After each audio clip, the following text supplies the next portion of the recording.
Molt bon vespre a tothom. Senyora vicepresidenta, senyores i senyors consellers, senyores i senyors diputats, senyores i senyors, són 100 dies. Dic això perquè m'han dit que s'havien explicat les coses d'una altra manera. Ahir, curiosament, em van fer una dedicatòria amb un llibre, una persona molt amable, amb motiu dels 100 dies, i em van dir 100 dies que hagin de ser 100 anys. I suposo que algú va agafar, veient aquesta dedicatòria, hi ha hagut aquest petit lapsus. Però són 100 dies i el motiu de la meva presència avui aquí és precisament explicar aquests 100 dies inicials del govern, fer-ho de la manera més planera possible, perquè sóc conscient que aquest tipus d'actes poden resultar un xic avorrits, i a més fer-ho conscient que avui és un dia que no deixa de ser, diguem-ne, especial, i per tant procuraré fer-ho d'una manera que després hi hagi temps per a altres coses, per entendre'ns. És un acte simbòlic, efectivament, quan es parla dels 100 primers dies d'un govern, de qualsevol govern, que jo voldria aprofitar no tant per fer un balanç de decisions preses, diguem-ne, des d'un punt de vista molt detallat, entre altres coses perquè les decisions que s'han pres es poden consultar a molts llocs diferents, sinó per explicar bàsicament amb quines actituds està actuant aquest govern, quins són els grans eixos, els grans blocs de la nostra actuació en aquests primers 100 dies, i també explicar una mica el sentit del que estem fent. I fins i tot acabar amb una última reflexió sobre les capacitats del nostre país per fer front i per superar amb èxit un moment que certament és difícil, però que també és apassionant de la nostra història. Comencem, per tant, per les actituds. La primera actitud que ha intentat aplicar aquest govern des del començament ha estat explicar la veritat. Per tant, hem volgut estar, diguem-ne, casats amb la transparència.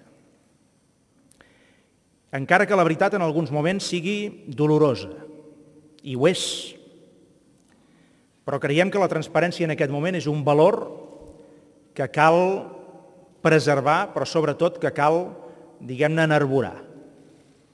I que cal fer entendre també per què en tot moment cal explicar aquesta veritat, encara que tingui aquestes cares, diguem-ne, no tan amables. Explicar les coses tal com són, tal com estan. Això té aquest problema, que de tant en tant ensenyes aquesta cara menys amable de les coses. Però si no ho fem així, aleshores ens portaríem a l'autoengany i ens portaríem a la incapacitat de resoldre els problemes que tenim sobre la taula, que són molt grans, com tothom sap.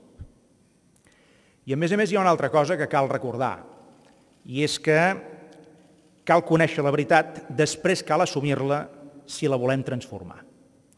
Segurament el país està ara en un moment en què està coneixent la realitat i la veritat de moltes coses, costa en alguns casos una mica més assumir-la, però l'hem d'assumir entre tots i tothom hi ha de fer l'esforç, i això ens ha de portar a intentar transformar aquesta realitat, òbviament transformar-la cap a millor.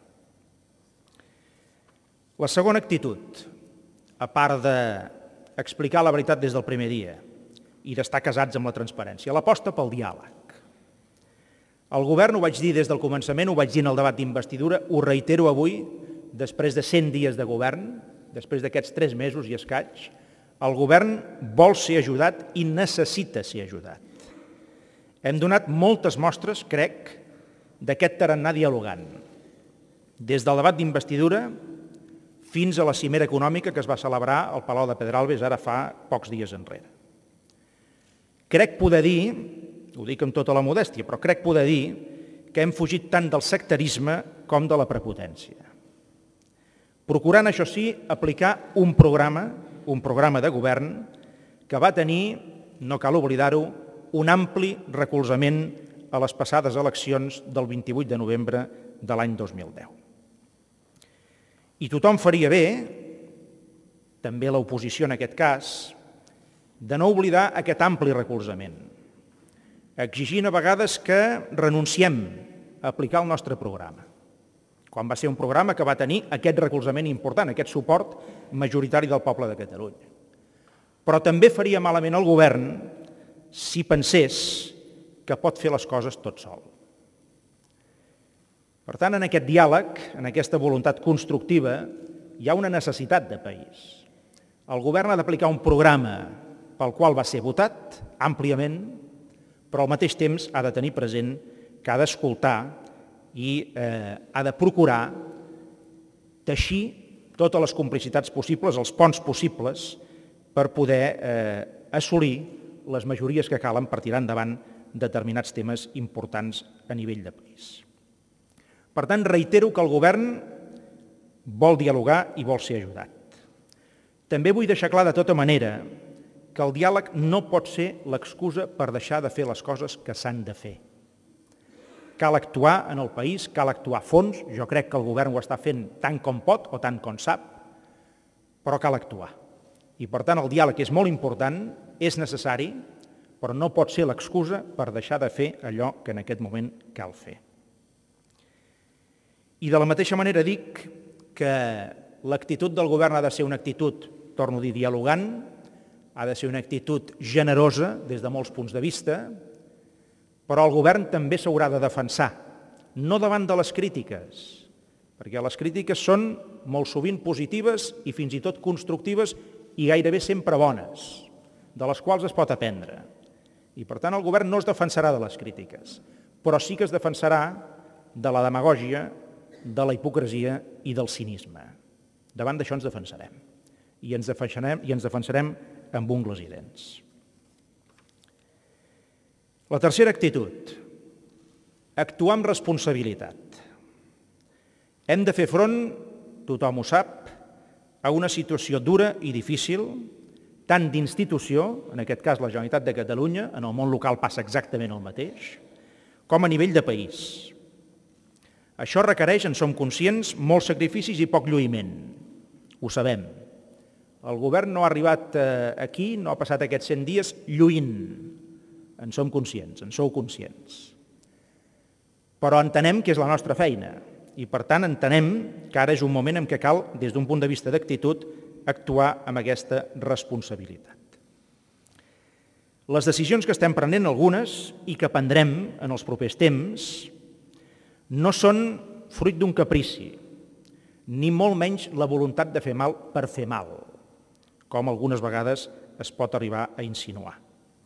Sabem que sovint cal fer coses a contracor, que no faríem en condicions normals, o que faríem d'una altra manera, d'una manera diferent, si tinguéssim més temps per fer-les. Cal, però, en aquest sentit, redreçar el vol. Cal redreçar el vol perquè el nostre vol era un vol inclinat cap avall, i ho és encara. I ens cal ara redreçar aquest vol i ens cal, a més, fer-ho per part de tots plegats. I per això, per redreçar el vol, per no anar caient, per no anar-nos inclinant a la baixa, cal actuar, com us deia, amb responsabilitat, amb determinació i amb coratge. La quarta actitud, i la darrera d'aquestes que he procurat triar per explicar quines són les formes d'actuar d'aquest govern i quines actituds el mouen. Generar confiança i il·lusió. És l'actitud que, d'una forma o d'una altra, en la que desemboquen tota la resta. És la més difícil de transmetre, però també és la més necessària. I estic convençut que, a més, és la més decisiva, tot i que, insisteixo, és la més difícil. En la meva condició de president del govern i de president del país, arriben sobre la meva taula, com comprendreu, gairebé totes les dificultats, totes les mancances, però també hi arriben totes les fortaleses i moltes possibilitats i moltes energies. I des d'aquesta posició, en aquesta taula on hi arriba de tot, com és lògic per altra banda, des d'aquesta posició crec que estic en condicions d'afirmar que les capacitats del país superen de molt llarg les seves dificultats. I és feina de tots reforçar aquestes capacitats i aixecar el país. Ningú hauria de mirar en aquest sentit cap a un altre costat. Aquestes són les actituds amb les quals està intentant actuar el nostre govern i procurarem mantenir aquesta tarannà i aquesta manera de fer. Creiem que són, en general, actituds positives, les que ens reclama el país i que, a més, són actituds en aquest moment necessàries i, per altra banda, són actituds que persegueixen la idea de transmetre aquestes sensacions positives en el conjunt del nostre país. Quins són els grans eixos d'actuació? Més enllà d'aquesta mesura o d'aquella altra. Els grans eixos d'actuació, els grans blocs. N'he triat 6, perquè s'entengui també una mica per on van les accions del govern durant aquests darrers 3 mesos i, de fet, també això marcarà poc o molt el que ha de ser la dinàmica del govern en els propers temps, per tant, també en els propers mesos i probablement en els propers anys. Primer eix, austeritat, estalvi, control del dèficit. Aquest és el primer eix. Us deia abans que hem intentat explicar des del començament la veritat de tal com estaven les coses, almenys de tal com nosaltres les hem pogut jutjar. I també hem procurat fer una altra cosa, que és actuar des del primer dia. No ens vàrem adormir ni un sol dia des d'aquest punt de vista de l'austeritat, l'estalvi i el control del dèficit. Quina altra manera, pregunto jo, hi ha de generar aquella confiança i la credibilitat a la qual feia referència? Si amaguem la veritat, si la distorsionem, si la maquillem per quedar bé, si ens fa mandra actuar, si ens dormim a la palla en el moment de prendre mesures en la línia de l'estalvi i de l'austeritat, quina confiança generarem en aquest moment en el conjunt del país? Per tant, hem procurat actuar d'aquesta manera. Tothom suposo que és conscient, crec que és així, o com a mínim molta gent és conscient, que el vaixell en el qual estem tots plegats és un vaixell que està escurat, està inclinat. I està inclinat perquè la càrrega s'ha desplaçat cap a un costat. I això fa que el nostre vaixell vagi amb aquesta inclinació. I tothom sap que quan un vaixell va massa inclinat perquè la càrrega s'ha desplaçat, si no l'equilibres, aleshores hi ha el perill de bolcar. I nosaltres estem fent tot el possible i tot el que cal per equilibrar aquest vaixell, per moure aquesta càrrega, per estabilitzar-la, per no inclinar aquest vaixell d'una manera perillosa. I quina és aquesta càrrega? Aquesta càrrega és el deute i el dèficit. Aquests dèficits que s'han anat acumulant com a conseqüència de moltes coses. No assenyalo culpes de ningú en concret. Aquests dèficits que s'han anat acumulant, que porten associats als seus deutes, això és aquesta càrrega que en aquest moment està desestabilitzant el nostre vaixell col·lectiu, que no és altre que el nostre país, el país i la seva principal institució, que en aquest cas és la Generalitat de Catalunya. Vull fer notar que la situació en què ens trobem és una situació sense precedents. No ho dic per donar-li, diguem-ne, transcendència en aquesta expressió des d'un punt de vista gairebé històric, no em refereixo a això, però sí perquè s'entengui fins a quin punt l'actual govern i el país en el seu conjunt ens hem d'enfrontar a una situació que no té precedents. Jo ho he explicat altres vegades, aprofito per recordar-ho. Des de l'any 1980, quan es va recuperar plenament la institució de la Generalitat a través de les primeres eleccions, fins ara, fins a l'any 2010, fins a l'any 2011, de fet, mai, cap any, s'havia hagut de plantejar una reducció significativa del pressupost de la Generalitat. Mai.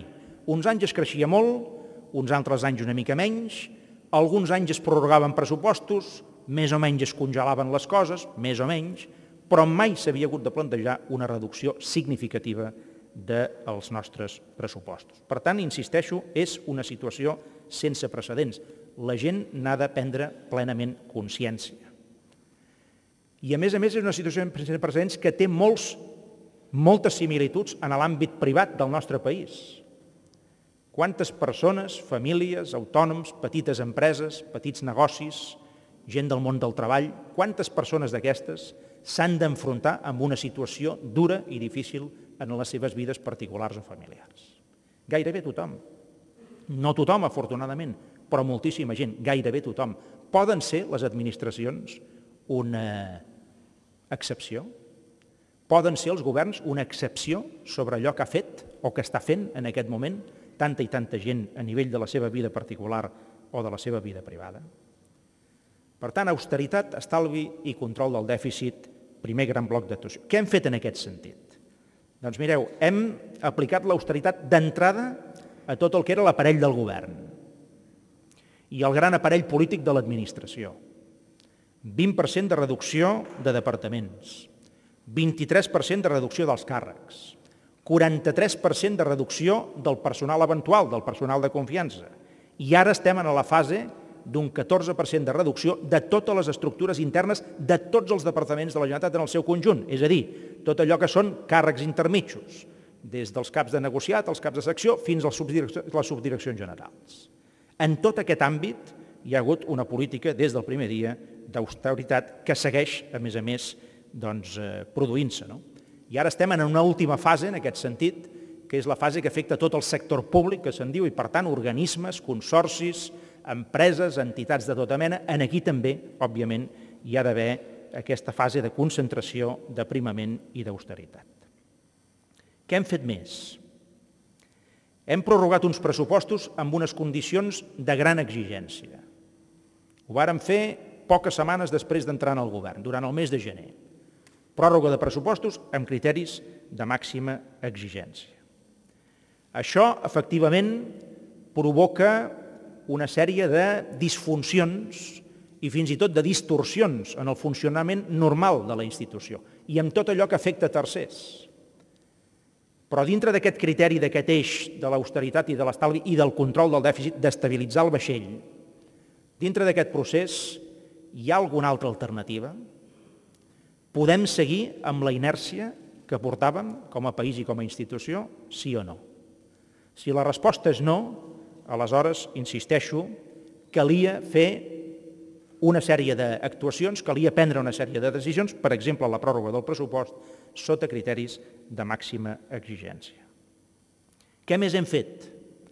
Un pla d'equilibri que hem portat a Madrid, que se'ns exigeix, perquè hem anat més enllà del que havíem d'haver anat en el tema dels dèficits, se'ns exigeix un pla d'equilibri, l'hem portat, també des de les primeres setmanes del govern, i hem dit en el govern central, nosaltres podem complir els objectius que s'han marcat a nivell de l'estat espanyol i a nivell de la Unió Europea, els podem complir fent un esforç important d'austeritat i d'estalvi, que hem xifrat en un 10%, però vosaltres sou corresponsables d'aquesta situació i, per tant, vosaltres també us toca que tot allò que ens pertoca des del punt de vista dels ingressos, dels recursos i dels diners, ens ho heu de donar.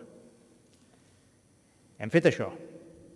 I això equival, aquest esforç propi des de Catalunya, d'estalvi, d'austeritat, equival a aquest 10% de reducció del nostre pressupost a una xifra que no és gens menyspreable, perquè estem parlant de 2.600 milions d'euros que hem de saber estalviar, entre tots, sabent que això, a més, afecta a totes les esferes de l'actuació de la pròpia Generalitat de Catalunya. I què més hem fet? Hem anat a buscar diners. Hem anat a Madrid a buscar els diners que ens deuen. Una part s'han aconseguit, els 760 milions d'euros que ens devien per tot el tema de les infraestructures derivades del pacte de l'Estatut en el seu moment. Aquests, efectivament, sembla que hi seran tots, que és el que pertoca, i això, si no passa res, doncs ho donem per aconseguit. N'hi ha d'altres que ens deuen que no ens volen pagar. Després m'hi referiré. Però també hem anat a buscar diners en els mercats. Hem anat a buscar diners a les institucions de crèdit.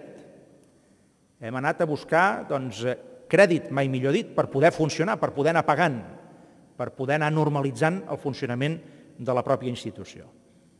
I en aquests darrers 3 mesos, malgrat alguns pronòstics que es deien que estàvem en pitjors condicions, que el fet d'haver explicat tota la veritat ens posava en pitjors condicions. Se'ns deia que el fet de que, com a conseqüència dels exercicis anteriors, a la Generalitat de Catalunya li baixessin el nivell de confiança de les agències de qualificació, allò que se'n diu el rating, ens deien tot això provocarà que no trobareu aquests diners o si els trobareu en condicions d'interessos molt pitjors. I n'hem trobat, i els hem trobat en condicions d'interessos millors. Per tant, amb unes condicions financeres pitjors generals, la Generalitat ha trobat 4.100 milions d'euros, que no és poca cosa, 4.100 milions d'euros a uns costos inferiors en els que teníem en alguns altres moments en aquests darrers temps. Consti que això no té per què durar sempre i, per tant, hem de mantenir aquest rumb i aquest nivell d'exigència si volem que aquestes condicions d'anar als mercats i obtenir crèdit es puguin anar també produint de cara al futur. Segon gran bloc d'actuació, la relació amb el govern central. Això ho definiré d'una manera que és, suposo, ben gràfica. El que hem intentat des del govern és marcar territori. Hem marcat territori, des del primer dia. I consti que quan dic això no ho dic des d'un punt de vista de subratllar una voluntat de confrontació, que no és la nostra. Nosaltres no tenim voluntat de confrontació. Però de la mateixa manera que no tenim voluntat de confrontació, no tenim por a la confrontació si cal. Això també aquest govern ho ha volgut deixar clar des del primer dia. No busquem la confrontació, ni la buscarem. No busquem encara menys la confrontació per la confrontació, perquè és estèril, és eixorca. Però no ens fa por haver-nos de confrontar si les condicions ens hi porten. I hem hagut de dir que no a una sèrie de coses, i a més de dir que no amb un to, diguem-ne, d'energia. No a la invitació que se'ns fa i se'ns feia de pujar els impostos a Catalunya. No a anar més enllà del 10% que estalviarem del nostre pressupost. Se'ns vol fer anar més enllà d'aquest 10% i nosaltres hem dit que aquest era el màxim en el qual podíem arribar i que, arribant en aquest 10%, fèiem més que qualsevol altre. Fins i tot fem més que el propi estat central, que no ha arribat a dintre dels seus pressupostos a nivells d'estalvi i d'austeritat d'aquesta magnitud. Hem hagut de dir que no de pagar a càrrec nostre decisions que presen ells sense consultar-nos a nosaltres. Això és històric, no és d'ara. Sempre, o sigui, gairebé sempre ha passat. Decideixen a Madrid, no et consulten i a més et fan pagant a tu. I això ens va passar no fa gaires setmanes enrere amb el tema de les mesures d'estalvi del petroli, del combustible i com a conseqüència d'això doncs, les mesures per reduir els bitllets del transport públic, etc. Vàrem haver de dir que no, sabent que amb això podíem quedar malament davant de la gent de Catalunya, que podien ser gairebé els únics que es quedaven sense la rebaixa de les tarifes del transport. Però era una manera de marcar territori. Era una manera de posar les línies des del començament per davant de tot. I dir, escolteu, amb aquest govern no assumirà despeses en època d'estalvi i d'austeritat i quan ens hem d'apretar i estrènyer el cinturó no assumirem despeses que decidiu vosaltres i, a més, sense consultar-nos. I, per suposat, els hi hem hagut de dir, els hi estem dient encara, que no pensem renunciar de cap manera en els ingressos que ens són propis, concretament els que es deriven del darrer acord de finançament, que està pactat, que forma part d'una llei fins i tot, que a Catalunya li suposen 1.450 milions d'euros només per aquest any 2011, uns diners que, per cert, es van cobrar a l'any 2009 i a l'any 2010, ja d'acord amb aquest sistema de finançament, i que resulta que l'any 2011 és el primer any que no pensen pagar. Per tant, òbviament, nosaltres no només no renunciarem, sinó que reclamarem amb insistència i amb energia, i a més amb tot el pes de la raó, que a Catalunya se li paguin per part del govern central els diners que se li deuen per llei. Els diners que se li deuen per llei. Tercer gran eix de la nostra actuació, la reactivació econòmica, que té un objectiu molt clar, un nord molt clar, que no és altre que la reducció de l'atur. Certament estem, en aquest sentit, en plena tempesta. en plena tempesta, perquè tothom sap que les xifres d'atur no estan evolucionant bé. Aquesta mateixa tarda s'ha conegut que la vicepresidenta econòmica del govern ha revisat els escenaris per aquest any, l'any que ve i l'any 2013, dient que l'economia espanyola creixeria menys del que s'havia previst i que l'atur baixaria menys del que s'havia previst, pel 2011, pel 2012 i pel 2013. No hi ha grans diferències segons aquestes previsions, però en qualsevol cas no van en la bona direcció. I evidentment els 3 primers mesos que hem tingut a Catalunya, aquests primers 100 dies, no han estat uns mesos bons ni positius des del punt de vista de la creació de feina. Malgrat que, com que arriben aquelles coses que us deia sobre la taula del president i del govern, també puc dir, amb coneixement de causa, que hi ha moltes coses que a Catalunya en aquest moment s'estan movent i s'estan movent en la bona direcció. Ho puc dir, insisteixo, amb coneixement de causa. Què hem fet en aquesta línia de la reactivació econòmica amb l'objectiu final de la reducció de l'atur? Primer, agilitat de l'administració. Estem prenent decisions gairebé cada setmana en aquest sentit. L'administració ha de ser clarament més àgil. Estem, per exemple, en aquest moment elaborant el que en diem una llei òmnibus, una llei molt gran, una llei completa, on hi posarem tota una sèrie de mesures que vagin en la línia de fer més fàcils les coses a la gent i de que hi hagi menys burocràcia a l'administració i, per tant, més facilitats a aquella gent que volen fer coses. Allò que algunes vegades dic, menys normes, més ben fetes i més fàcils de complir. El govern està clarament en aquest camí i està prenent decisions i preparant el terreny per actuar en aquest sentit.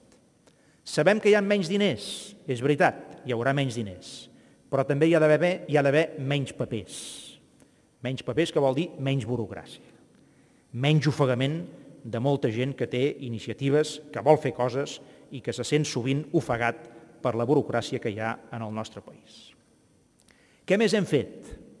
Hem procurat tenir allò que alguns critiquen o fins i tot somriuen una mica sorneguerament, hem procurat tenir una actitud d'aquella que en diem business friendly, és a dir, amiga de l'activitat econòmica, i encara que alguns somriguin, ho seguirem dient, perquè som d'aquella gent que estem convençuts que si no hi ha aquesta mentalitat amiga de l'activitat econòmica, no podrem, com a país, generar la riquesa i els llocs de treball i la feina que unànimament la gent ens reclama. En aquest sentit, hem actuat molt sobre el terreny per part de molts membres del govern, de mi mateix també, per anar desbloquejant a diferents contrades de Catalunya projectes d'inversió de gent que estaven o que volien invertir i que es trobaven amb algun tipus d'impediment. Hem actuat a fons en aquest sentit i seguirem actuant, fins al punt que una bona part de la meva agenda personal com a president passa precisament per aquí, passa per ocupar-me de fer un seguiment el més arran de terra possible de tota una sèrie de projectes d'inversió que en el país contribuiran a que les coses vagin millor. Què més hem fet? Moderació fiscal. Hem dit no a pujar impostos, tot i que se'ns hi convidava, i a més, com sabeu, des d'ahir mateix hem enviat al Parlament de Catalunya un projecte de llei per complir un dels temes importants, un dels objectius importants del nostre programa electoral, que és concretament la supressió, en molts casos, de l'impost de successions i, de fet, l'acabament de la discriminació entre Catalunya i altres territoris de l'estat espanyol. Què més hem fet? Ens hem ocupat a fons de les infraestructures que considerem fonamentals en aquests propers temps per Catalunya i des del punt de vista de la seva competitivitat. En citaré dues. Corredor ferroviari del Mediterrani, sembla en aquest sentit que les coses estan clarament més ben orientades i ens cal com el pa que mengem, i dos, el nou disseny del que han de ser el sistema aeroportuari a casa nostra. Tant els aeroports de Girona, Reus i Sabadell, com, en aquest cas, l'aeroport també del Prat. Encara és aviat, en aquest sentit, per anunciar acords positius, però no descartem que en els propers mesos, d'aquí a l'estiu, es pugui arribar amb algun acord de base amb el govern espanyol des del punt de vista del disseny dels aeroports. Què més hem fet? Hem encarregat un nou pla d'energia, 2012-2020, sabent que aquest és un tema de màxima sensibilitat com és públic i notori, i sabem també que aquest és un gran coll d'ampolla en el qual ens trobem des d'un punt de vista econòmic i que cal resoldre bé. I en aquest sentit el Govern de Catalunya, dintre de les seves capacitats, que no són totes, però dintre de les seves capacitats, vol clarament fer els deures en aquest sentit d'un pla energètic de llarg horitzó. Què més hem fet? Cada cop estem intentant instaurar un marc més favorable a la innovació i a la recerca. Estem seguint en aquest sentit el pla d'innovació i recerca que nosaltres mateixos vàrem votar amb l'anterior govern de la Generalitat, però estem intentant que tota aquella gent que es dedica a la innovació i a la recerca puguin fer-ho en condicions de molta més agilitat. Que no hi hagi la sensació de que al final els centres de recerca acabaran sent uns negociats més de l'administració, sinó que la gent que treballin en aquests centres de recerca, en aquests centres d'innovació, siguin gent que tinguin un marc de flexibilitat, que es puguin espavilar, que no tinguin la cotilla de la burocràcia a sobre ofegant-los, per fer una feina que el que necessita, insisteixo, és agilitat i flexibilitat. Què més hem fet? Estem tirant endavant un procés que crec que, si surt bé, serà dels que farà història, que és tot el disseny nou de la formació professional. En aquest sentit, sabeu que sempre hi ha hagut aquelles diferències entre departaments, que si la formació professional està aquí, que si està allà, doncs bé, en aquest moment el govern està creant una estructura on, de manera delegada entre els departaments afectats, se li diu, en aquesta estructura, vosaltres us ocupareu de la formació professional, tota ella. Per tant, de la inicial, quan comencen els nois i les noies, fins a l'ocupacional per part d'aquella gent que estan aturats en aquest moment i que necessiten aquesta formació per trobar tenir feina o una feina en millors condicions, fins a la formació contínua per part d'aquella gent que ja està treballant i que necessiten també millorar els seus estàndards de formació. Volem emmirallar-nos i seguir l'exemple d'aquells països d'Europa que en aquest sentit estan funcionant millor i que són països que tenen característiques similars en el nostre. Per exemple, països amb indústria i amb indústria exportadora. Àustria és un cas, Alemanya és el cas paradigmàtic. Ens volem assemblar en aquest tema de la formació professional en aquest tipus de països. Finançament, què hem fet en aquest terreny?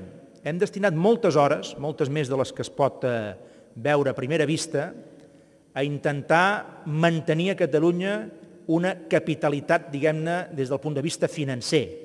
Sabeu que hi ha una amenaça gran sobre tot el món caixes d'estalvi. Tothom ho sap.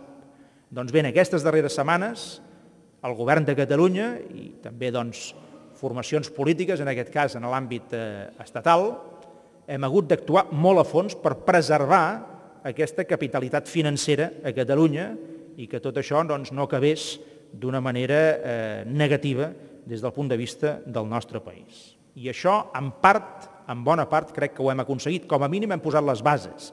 Ara correspon a cada entitat fer bé els deures perquè d'aquí 2 o 3 anys puguem dir que totes aquestes entitats que queden a Catalunya no només es queden, sinó que a més en surten reforçades. I ens queda pendent, i ho dic així, poder actuar amb més força a través dels nostres instruments de crèdit públic. Institut Català de Finances, Institut Català de Crèdit Agrari, aquí necessitem, en aquests propers 2 o 3 mesos, i ens hi estem posant a fons, necessitem potenciar aquests instruments, tot i aquests criteris de màxima austeritat, tot i aquests criteris d'estalvi, necessitem potenciar aquests instruments per ajudar a una part del nostre teixit productiu a obtenir recursos per poder funcionar o per poder invertir. I finalment, en aquest gran àmbit de rellançament i reactivació econòmica, vàrem organitzar la cimera econòmica de fa uns dies enrere en el Palau de Pedralbes, una cimera que era un compromís. Si no l'haguéssim feta se'ns hauria criticat molt, se'ns hauria dit que no complíem els nostres compromisos, havent-la fet també se'ns va criticar, però posats a fer la vida és millor que et critiquin per fer que no pas per no fer. I per tant vàrem decidir, tot i que estem en una situació de calendari una mica complicat, perquè estem molt a prop d'unes eleccions municipals i això a vegades distorsiona algunes coses, vàrem decidir tirar endavant. I he de dir que jo almenys personalment, i el govern també, estem raonablement satisfets, estem contents de com va anar aquella cimera econòmica, perquè va acabar amb un marc d'acords, encara que després s'intentin disfressar, però hi són 6 acords, 6 mandats sobre temes importants a nivell de l'economia del país i, a més, un mandat clar des del punt de vista del pacte fiscal. Finalment, això és el que quedarà, més enllà de les fotografies, més enllà de les declaracions, quedarà aquest bloc d'acords que, per altra banda, van tenir un caràcter àmpliament transversal. L'altre gran eix d'actuació, seguretat i llibertat. Seguretat. Malgrat aquesta situació que he explicat d'austeritat i d'estalvi, vàrem decidir tirar endavant una nova convocatòria de Mossos d'Esquadra. No tan gran com la que s'havia fet els darrers anys, però si no recordo malament vam decidir convocar 600 noves places de Mossos d'Esquadra. Hi ha una reducció respecte d'altres anys, però hi ha una convocatòria nova. És, de fet, una de les excepcions, conjuntament amb l'àmbit educatiu, on també vàrem decidir fer una nova convocatòria d'oposicions, en aquest cas per mestres. Es va suprimir en aquest àmbit de la seguretat i de la llibertat, que són 2 conceptes que van bastant junts, el codi ètic que s'havia imposat en els Mossos d'Esquadra. I s'ha traslladat clarament un ànim de confiança, de dosi de confiança, de pòsit de confiança en la nostra policia, que és l'única manera de millorar els estàndards de seguretat a casa nostra. I això ho hem fet amb prou energia i amb prou determinació, exactament igual que la lluita contra les actituds incíviques. Lluita que, òbviament, continuarà en aquests propers temps i que vol ser signe d'identitat de l'actual govern de Catalunya. Hem suprimit, en aquest mateix sentit de major llibertat, el tema dels 80 km per hora. Alguns diran que hi va haver problemes de comunicació, diuen alguns, però s'han suprimit, que és el que compta. Era un compromís molt clar, que es va assumir en el seu moment i que es va tirar endavant. Això em permet fer una petita referència sobre els problemes de comunicació. Jo no sóc massa partidari per part d'un govern de parlar de problemes de comunicació. Normalment hi ha errors per part dels governs o aprofitaments per part d'altres. Parlant clar. Els governs s'equivoquen i el nostre, evidentment, s'equivocarà també, però després n'hi ha d'altres que se n'aprofiten, però no només dels errors, sinó de qualsevol mena, diguem-ne, d'interpretació en qualsevol sentit. Però no passa res. De tota manera, insisteixo, quan es produeixen sensacions que poden ser no del tot coherents, insisteixo que és bastant absurd apel·lar en aquest sentit en els problemes de comunicació. I en aquesta mateixa línia de la llibertat, per exemple, un altre cas molt concret, hem reformat el sistema en aquests darrers 3 mesos per la preinscripció escolar, de tal manera que en determinades condicions les famílies puguin triar amb més llibertat, que per altra banda és el que diu la Constitució, puguin triar amb més llibertat l'escola on volen que vagin els seus fills.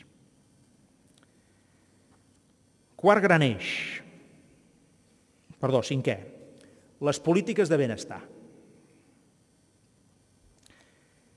Com deia abans, ens trobem amb la situació complicada i difícil d'haver de reduir un pressupost per primer cop amb una magnitud sensiblement gran, 2.600 milions d'euros. Com es fa això sense afectar per res a les polítiques de benestar? Pregunto. Si algú té la solució, jo demano que se'ns digui, perquè amb molt de gust l'aplicarem. Però si el pressupost de la Generalitat, en el seu gairebé 55%, està adreçat a polítiques de benestar i cal reduir 2.600 milions d'euros aquest pressupost, com es fa això sense tocar per res totes aquestes polítiques de benestar? Torno a dir, si algú té idees molt bones, les escoltarem amb molt de gust i, a més, les aplicarem.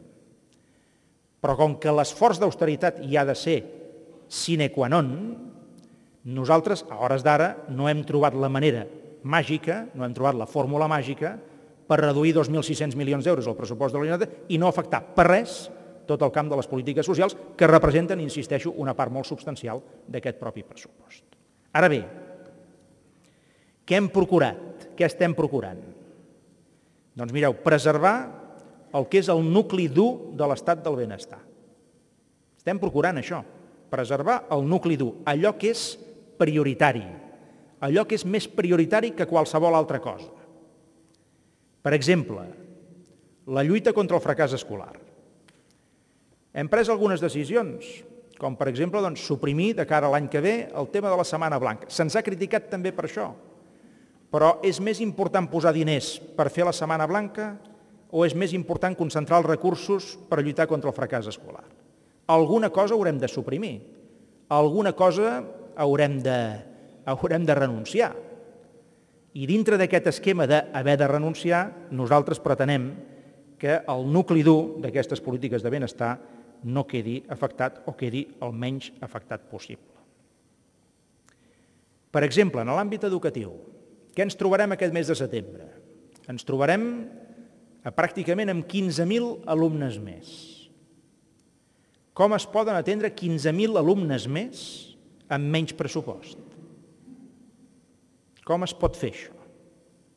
Bé, escolteu, doncs haurem de posar-hi imaginació i haurem de prendre algunes mesures. Ja n'hem pres una, que és molt important, que és dir, com que tindrem 15.000 nois i noies, nens i nenes més en el nostre sistema educatiu a partir de setembre, no podem prescindir ni d'un sol mestre en aquest país. No podem prescindir ni d'un sol mestre. En contra del que alguns també estan explicant.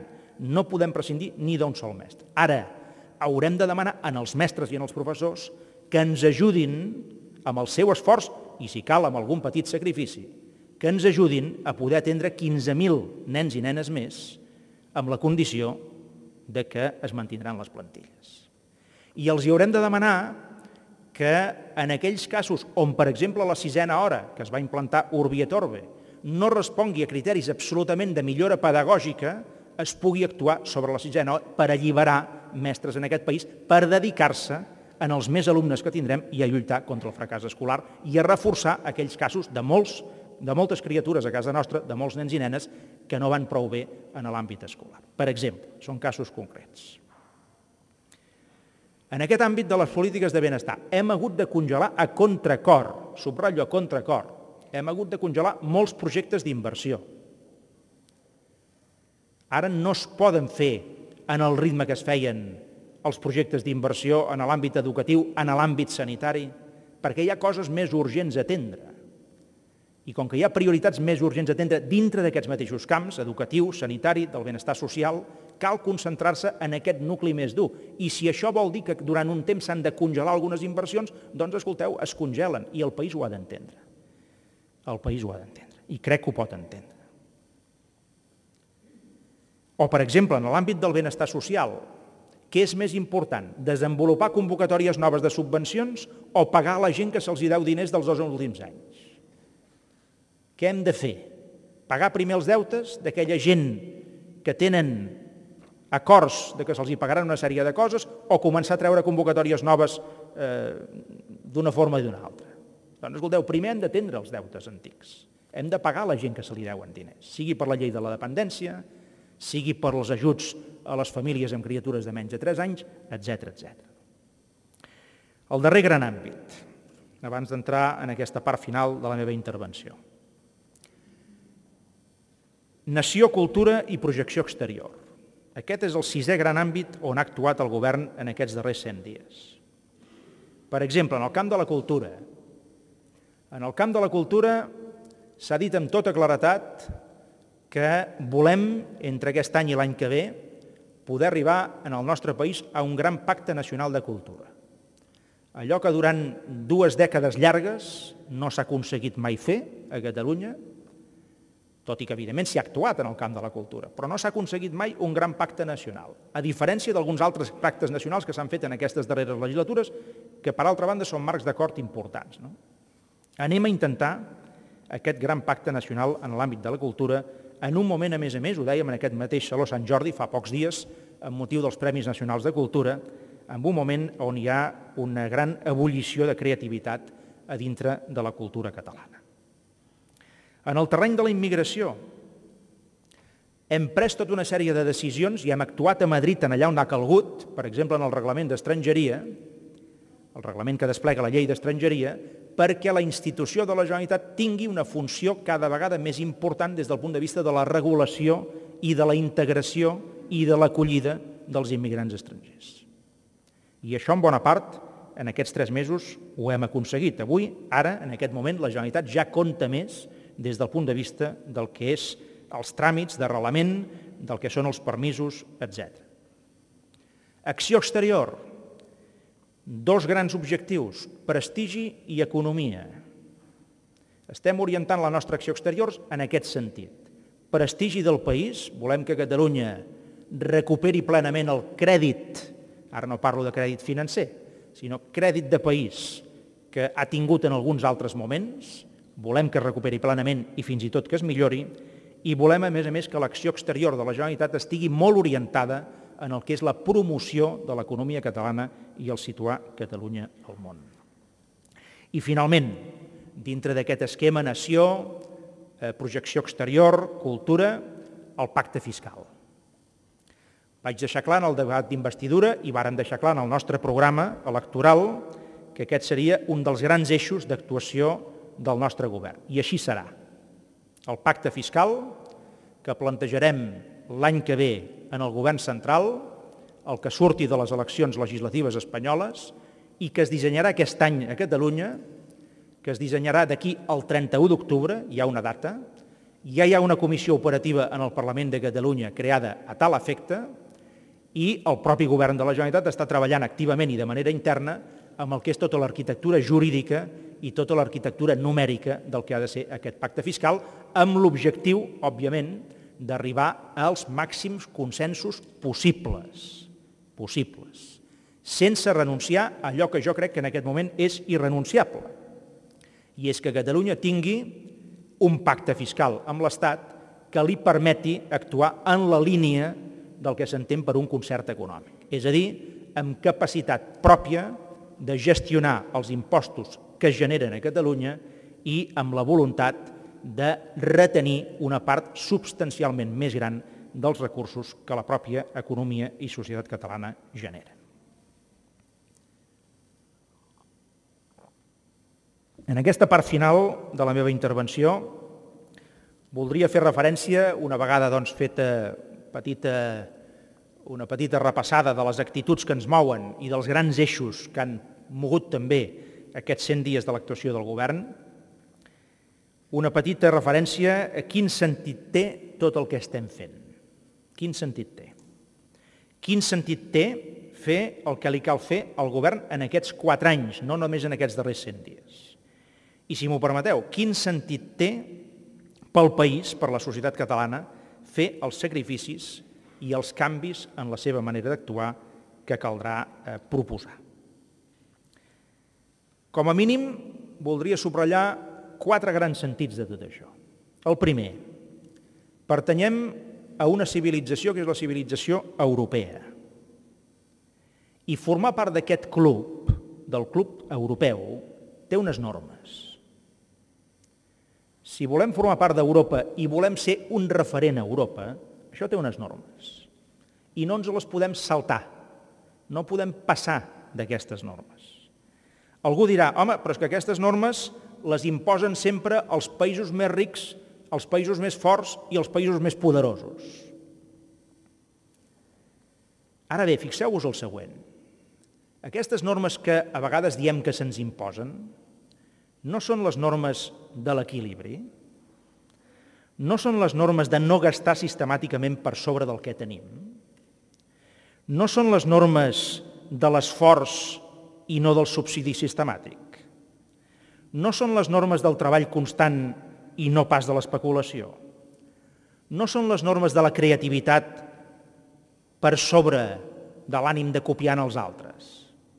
I jo em pregunto, aquestes normes no són pròpies de l'esperit català?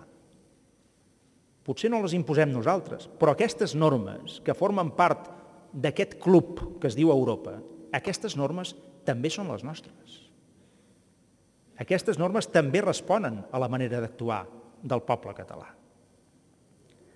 Per tant, si aquestes normes també són les nostres, vol dir que allò que en aquest moment és aquest corrent europeu que ens fa seguir aquest tipus de normes, a Catalunya no li ha de costar tant.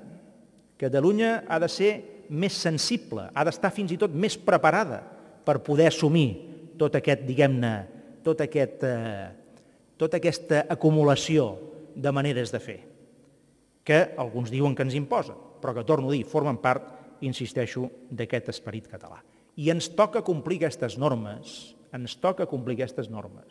que són pròpies nostres també, si volem ser exemple a dintre d'Europa i no pas als pàries d'Europa.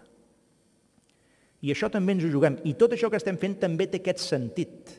Formem part d'un club, formem part d'una civilització, té unes normes, són normes bastant properes a l'esperit català, ens cal complir-les si volem ser en aquest club un exemple. Quin altre sentit té tot això que estem fent? Doncs hem d'evitar entrar en allò que es pot anomenar una espiral diabòlic. I l'espiral diabòlic en què consisteix? Com més deutes s'acumulen, més interessos s'han de pagar per aquests deutes. Aquests més interessos signifiquen, a la curta o a la llarga, més impostos que paga la gent. I això, a la curta i a la llarga, vol dir menys benestar i menys inversió. I quan entres en aquest espiral diabòlic, és molt difícil sortir-ne. Per tant, el sentit del que estem fent també és evitar entrar en aquest espiral. No podem seguir acumulant deutes d'una manera accelerada, com indicaria la nostra inèrcia, perquè això ens faria caure en aquest punt. Ens faria caure en aquesta espiral que el més deute significaria més interessos, més impostos, menys benestar, menys inversió, menys modernització. I fixeu-vos el següent. És que resultarà que si no actuem en aquesta línia que estem dient, al final, una part important dels impostos que paga la gent amb el seu esforç serviran per pagar interessos en el sistema financer? Volem entrar en aquesta espiral? Si no controlem el deute, una part molt important dels impostos que ens paga la gent amb el seu esforç serviran per pagar els interessos dels bancs i de les caixes. Això no té cap sentit. Els impostos de la gent, amb l'esforç de la gent, han de servir per polítiques de benestar, per polítiques d'inversió, per polítiques d'infraestructures, per polítiques de modernització del país, però no per pagar interessos en el sistema financer. I estem en aquesta inèrcia i hem d'evitar entrar, insisteixo, en aquest espiral. Quin altre sentit té el que estem fent? Preservar l'autogovern, preservar el nostre autogovern. I les llibertats que hem aconseguit com a poble, que alguns aspirem a que siguin molt més altes, i aspirem a tenir molt més autogovern. Però el que tenim ho hem de saber preservar abans de poder donar salts clarament més endavant. I algú em dirà, home, això és massa alarmista, no ens hi estem jugant l'autogovern. I jo em pregunto, mireu a Europa què està passant en alguns països que són estats independents i sobirans. Mireu com la ballen. Mireu fins a quin punt el seu autogovern, el seu propi govern, ha quedat disminuït com a conseqüència d'haver entrat en determinades situacions o en determinats espirals negatius. Per tant, no és cert que no hi hagi un cert risc sobre el nostre autogovern, segons com fem les coses. Països amb més sobirania que nosaltres han caigut en una situació de clara dependència respecte d'altres poders més o menys externs. Per tant, també té aquest sentit, preservar el nostre autogovern. I finalment, quin altre sentit té el que estem fent? Estem disposats a viure d'acord amb les nostres possibilitats actuals per no hipotecar el benestar dels nostres fills? Algun cop ens l'hem fet, aquesta pregunta, en els darrers temps?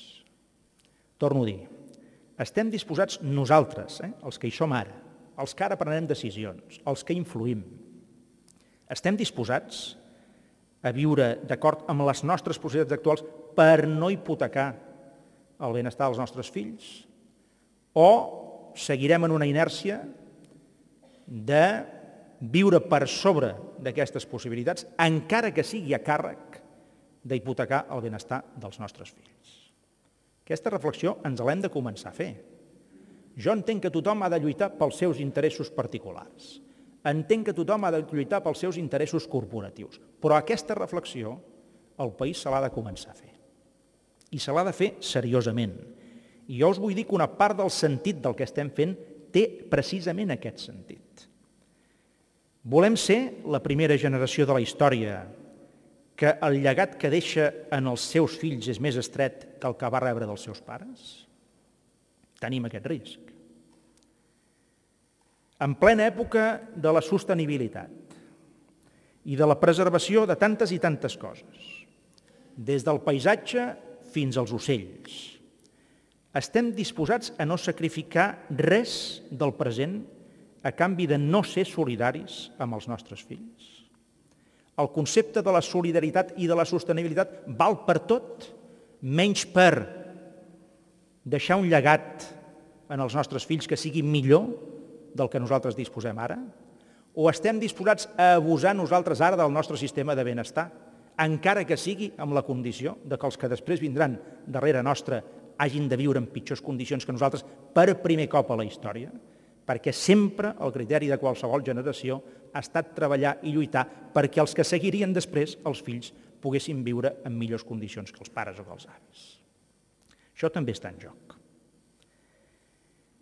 Estem disposats, per tant, a que l'etiqueta de la nostra generació sigui la generació més egoista de la història? El que estem fent té un sentit, o té tots aquests sentits, i val la pena recordar-ho. Torno a dir, soc perfectament conscient i sensible també en els interessos personals, particulars, corporatius, tot el que vulgueu. Són legítims, tothom té dret a lluitar per allò que creu que és més urgent. Però el govern té l'obligació de lluitar per allò que és més necessari. Tothom té dret a defensar els seus interessos particulars, però l'obligació del govern és treballar pel bé comú. I el que estem fent, insisteixo, té un sentit. Darrera cosa que us volia dir, tot això està al nostre abast. Tot això ens ho podem arribar a fer. Aquests sacrificis que cal fer són assumibles. Aquestes polítiques d'ajustament són digeribles per part de la societat catalana. Aquells que a vegades es veuen una gran muntanya haver de fer tot això, potser podríem recordar-los que aquest és un país i aquest és un poble i aquesta és una societat que s'ha hagut d'enfrontar situacions molt més complicades, molt més difícils. Només veient el que és el Palau de la Generalitat i recordant una mica la història d'aquest país ho podríem veure, ho podríem copsar. Quants cops aquest país ha hagut d'aixecar-se en situacions difícils? Quants cops ha hagut de superar situacions de màxima complicació? Doncs bé, escolteu, no és cert que no puguem fer front en aquestes condicions. No és cert que ens haguem d'atabalar perquè en aquest moment hem d'ajustar una mica per aquí, hem d'ajustar una mica per allà. No és cert que ens haguem d'aclaparar perquè aquests deures ens semblen especialment difícils. Hi ha generacions de catalans que n'han fet de deures molt més complicats que els que ens toquen fer nosaltres en aquest moment. Molt més complicats. I per tant, què vull dir amb això? El que vull dir és que aquest és un país que és perfectament capaç d'enfrontar-se en aquestes dificultats. Perfectament capaç. És perfectament capaç no només d'enfrontar-s'hi, sinó de superar aquestes dificultats. Però això requereix veure el sentit del que s'està fent, el sentit de les coses, el coneixement del que està passant, la consciència d'on som i d'on ens trobem, i a partir d'aquí trobar les energies col·lectives per poder tirar endavant. Ja que estic acabant definitivament, us deixo simplement una pregunta en l'aire. En aquesta línia, diguem-ne, d'un país que ha de carregar les piles de confiança i d'energia. Agafeu qualsevol petit país d'Europa, qualsevol, de la dimensió de Catalunya. Digueu-me un sol país d'Europa, de la nostra dimensió, que hagi sigut capaç en la seva història d'excel·lir en tantes i tantes i tantes coses. Si me'n trobeu un, us el compro i l'anirem a copiar, en contra del que deia abans. Però difícilment el trobareu. Un país petit com aquest, petit territorialment i petit demogràficament. Ara som 7 milions i mig d'habitants i ens sembla que som molts. Però sempre hem tingut una demografia petita. Comparada amb qui? Comparada amb els nostres grans veïns. No deixem d'estar entre una gran civilització, cultura i país que és França i una altra gran civilització i cultura que és Castella o Espanya, digueu com vulgueu. I nosaltres hem estat aquí al mig, encara hi som, estem aquí al mig.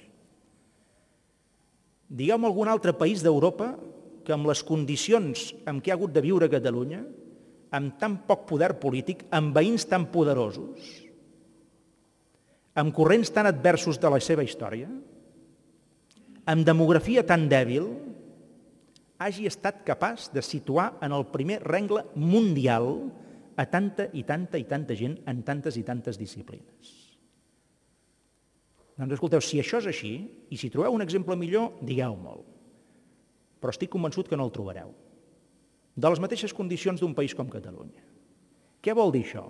Si un país com el nostre, petit geogràficament, dèbil demogràficament, sense massa poder polític, emparedat entre dos grans civilitzacions, si aquest país és capaç de situar en tants i tants àmbits, com per exemple la cultura, com per exemple l'esport, com per exemple la gastronomia, com per exemple en aquest moment la nostra recerca, com per exemple en alguns àmbits universitaris o docents, com per exemple en algunes polítiques destacades des del punt de vista del benestar social, com per exemple des d'algunes marques pròpies catalanes que avui estan presents a tots els mercats del món.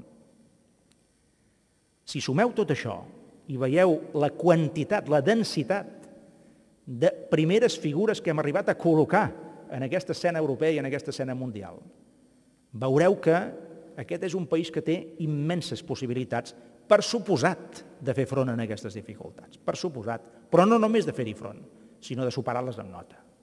De superar-les amb nota i d'acabar sent allò que finalment tots segurament volem i tots desitgem, que és un gran referent dintre de la nostra dimensió, però un gran referent de qualitat. Jo vull acabar d'aquesta manera, perquè s'entengui que ho tenim difícil, com diu molta gent. Sí, ho tenim difícil. El govern ho té difícil? També és veritat, aquest govern ho té difícil. Aquest govern sobretot vol treballar. Aquest govern vol servir, no vol salvar. Aquells que esperin que nosaltres farem miracles, que ens traurem conillets del barret, que traurem la vareta màgica i que resoldrem les coses en 4 dies i, a més sense un canvi d'actituds, escolteu, aquesta gent hauran d'anar esperant. En el nostre govern no hi trobaran aquestes solucions màgiques ni miraculoses. Però què hi trobaran? Un esperit de servei, ganes de canvi, actituds noves, agafar el toro per les banyes, disciplina, austeritat, imaginació, consens, diàleg i sentit de país. Moltes gràcies.